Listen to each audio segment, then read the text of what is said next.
Agora vamos falar de uma doença ainda pouco conhecida, a epilepsia. Justamente pela falta de informação é que vários médicos estão hoje na boca maldita para orientar a população. Vamos até lá com a repórter Isabelle Ferrari. Boa tarde, Isabelle. Como identificar essa doença? Quais seriam os sintomas?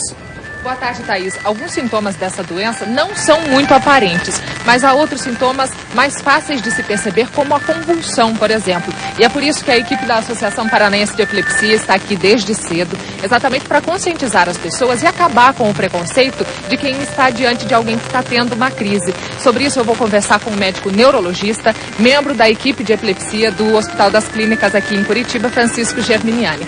Doutor, o que é a epilepsia?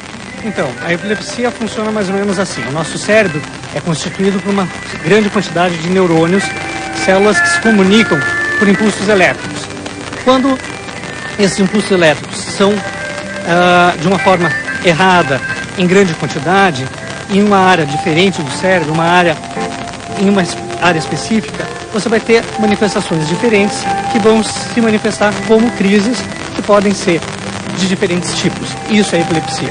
Como se o cérebro perdesse o comando sobre o organismo, é mais ou menos isso? Mais ou menos dessa forma. E que sintomas podem ser desenvolvidos? Veja, os sintomas vão variar de acordo com a área do cérebro acometida. Podem ser sintomas discretos, desde uma alteração da percepção, desde uma perda de consciência, até sintomas motores involuntários, até o mais exacerbado, que é a convulsão, que é o mais conhecido da população em geral, que é o mais difundido na mídia.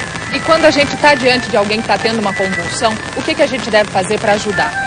As medidas gerais que você deve ter frente a uma pessoa que tem uma convulsão são as seguintes: você deve deixar essa pessoa numa superfície lisa, né, no chão ou numa cama, colocar um anteparo embaixo da cabeça dessa pessoa para evitar que ela se machuque, posicioná-la de lado para caso ela tenha saliva ou sangue, não se afogue e permitir que o líquido escorra, e de forma alguma tentar puxar a língua, que é um mito muito comum.